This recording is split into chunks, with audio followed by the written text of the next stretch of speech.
तुम्ही कधी असा विचार केलाय का की मी एवढा प्रयत्न करूनही माझ्या आयुष्यात गोष्टी का बदलत नाहीत?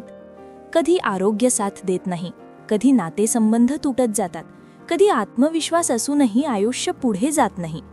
आणि सगळ्यात वेदनादायक प्रश्न असा असतो की माझ्यातच काहीतरी कमी आहे का? आजचा हा व्हिडिओ तुमचं आयुष्य बदलू शकतो, कारण आज आपण ज्या पुस्तकाबद्दल बोलणार आहोत ते फक्त सेल्फ हेल्प बुक नाही, ते स्वतःला हील करण्याचं पूर्ण विज्ञान आहे. हे पुस्तक सांगतं तुमचं शरीर आजारी नाही, तुमचं नशीब वाईट नाही, तुमचं आयुष्य अडकलेलं नाही, तुमच्या विचारांची भाषा चुकीची आहे. आणि ही भाषा बदलली तर आरोग्य, पैसा, प्रेम, आत्मविश्वास सगळंच हील होऊ शकतं. हे आहे you can heal your life, Louise Hay. चला, आज आपण या पुस्तकातून स्वतःचं आयुष्य पुन्हा लिहूया. टॉपिक 1, विचारच तुमचं आयुष्य घडवतात. आपले विचारच आपली रियालिटी तयार करतात. आपण रोज स्वतःशी जे बोलतो तेच आपल्या आयुष्याचं स्क्रिप्ट बनतं. जर तुम्ही सतत म्हणत असाल माझं नशीब वाईट आहे, माझ्यासोबतच असं का होतं, मी पुरेसा नाही, तर तुमचं सबकॉन्शियस माइंड हे शब्द सत्य मानतं आणि तसंच आयुष्य घडवतं. आपण बाहेरच्या जगाला दोष देतो, लोक, परिस्थिती, भूतकाळ. पण लुईज हे सांगतात बाहेरचं जग म्हणजे आतल्या विचारांचा आरसा आहे. जर आत भीती आहे तर बाहेर संघर्ष दिसतो. जर आत अपराधीपणा आहे तर बाहेर शिक्षा मिळते. जर आत प्रेम आहे तर बाहेर स्वीकार मिळतो. हे पुस्तक सांगतं तुम्ही विक्टिम नाही आहात, तुम्ही क्रिएटर आहात. ज्या दिवशी तुम्ही हे मान्य करता त्या दिवशी हीलिंग सुरू होते. Topic 2, self love. स्वतःवर प्रेम करणं हीच खरी हीलिंग. लुईज हे म्हणतात self love is the miracle cure. आपण सगळ्यांसाठी जगतो पण स्वतःसाठी नाही. आपण स्वतःला जज करतो, स्वतःला कमी लेखतो, स्वतःशी कठोर बोलतो आणि मग विचारतो की माझ्या आयुष्यात प्रेम का नाही. हे पुस्तक स्पष्ट सांगतं जो स्वतःवर प्रेम करत नाही तो दुसऱ्याकडून प्रेमाची अपेक्षा करू शकत नाही. सेल्फ लव्ह म्हणजे इगो नाही, सेल्फ लव्ह म्हणजे स्वतःला स्वीकारणं. लुईज हे म्हणतात आरशासमोर उभं राहा आणि स्वतःच्या डोळ्यांत पाहून म्हणा मी स्वतःला स्वीकारतो, मी पुरेसा आहे, मी माझ्यावर प्रेम करतो. सुरुवातीला हे खोटं वाटेल, मन नकार देईल, पण हळूहळू शरीर, मन आणि आयुष्य हील व्हायला लागेल.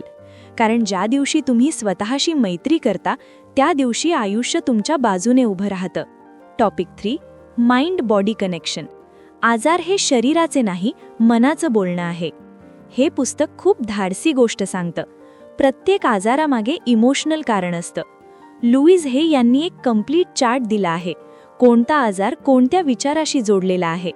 उदाहरण, बॅक पेन, जीवनात सपोर्ट नसल्याची भावना. थ्रोट प्रॉब्लेम, स्वतःचं सत्य न बोलणं. हार्ट इश्यूज, प्रेमाचा अभाव. स्टमक प्रॉब्लेम्स, भीती आणि चिंता. हे पुस्तक मेडिसिनचा विरोध नाही करत, पण सांगतं जर फक्त औषधं घेतली आणि विचार बदलले नाहीत तर आजार परत येतो. हीलिंग म्हणजे शरीराला नाही, मनाला ऐकणं. जेव्हा तुम्ही इमोशन रिलीज करता तेव्हा शरीर आपोआप हील होतं. Topic 4, power of affirmations. शब्द जे आयुष्य बदलतात. ॲफर्मेशन्स म्हणजे फक्त शब्द नाहीत, ते नवीन रियालिटीची बीजं आहेत. लुईज हे सांगतात तुम्ही जे बोलतात तेच सबकॉन्शियस माइंड ॲक्सेप्ट करतं. उदाहरण, मी निरोगी आहे, मी सुरक्षित आहे, माझं आयुष्य मला साथ देतं. हे शब्द रोज बोलल्यावर मन हळूहळू जुनी नेगेटिव्ह प्रोग्रॅमिंग डिलीट करतं. ॲफर्मेशन्स लगेच चमत्कार करत नाहीत, पण ते तुमचं डिरेक्शन बदलतात आणि डिरेक्शन बदलली तर डेस्टिनेशन नक्की बदलतं. Topic 5, letting go of the past. भूतकाळ माफ केला तर आयुष्य मोकळं होतं. हे पुस्तक सांगतं तुमचा सगळ्यात मोठा आजार म्हणजे भूतकाळ आहे. जुनी दुखणी, जुने अपमान, जुने अपराधीपणं हे सगळं मनात साठलं की शरीर आजारी पडतं. फगिव्हनेस म्हणजे समोरच्याला माफ करणं नाही, फगिव्हनेस म्हणजे स्वतःला मुक्त करणं. लुईज हे म्हणतात भूतकाळ गेला आहे, तो बदलता येत नाही, पण आजचा विचार बदलता येतो. ज्या दिवशी तुम्ही सोडता त्या दिवशी हीलिंग सुरू होते. टॉपिक 6, रिलेशनशिप्स आणि सेल्फ वर्थ. नाती तुमची किंमत ठरवत नाहीत.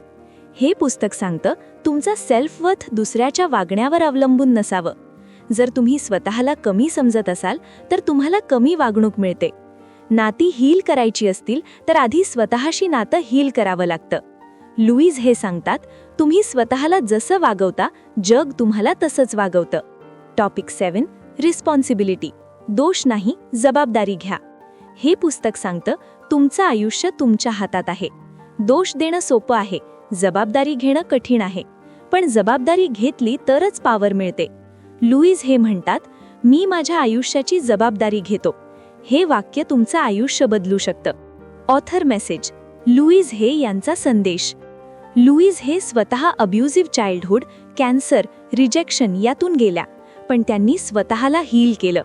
त्यांचा एकच संदेश, तुम्ही तुटलेले नाही, तुम्ही चुकीचे नाही, तुम्ही हील होऊ शकता. जर आजचा हा व्हिडिओ तुमच्या मनाला हलवून गेला असेल तर लक्षात ठेवा, हीलिंग ही एक प्रोसेस आहे, एक दिवसाचा चमत्कार नाही. बुक बोलीचा उद्देश एकच आहे, पुस्तकातून आयुष्य घडवणं. जर तुम्हाला हे पुस्तक उपयुक्त वाटलं तर बुक बोलीवर आधीच अनेक लाईफ चेंजिंग बुक समरीज उपलब्ध आहेत. कारण सगळ्यांकडे पुस्तक वाचायला वेळ नसतो, पण आयुष्य बदलायची इच्छा सगळ्यांकडे असते. पुढचा व्हिडिओ नक्की पहा आणि स्वतःच्या आयुष्याची पुढची लेवल अनलॉक करा. हे आहे बुक बोली, जिथे पुस्तकं फक्त वाचली जात नाहीत तर आयुष्य बदलतात.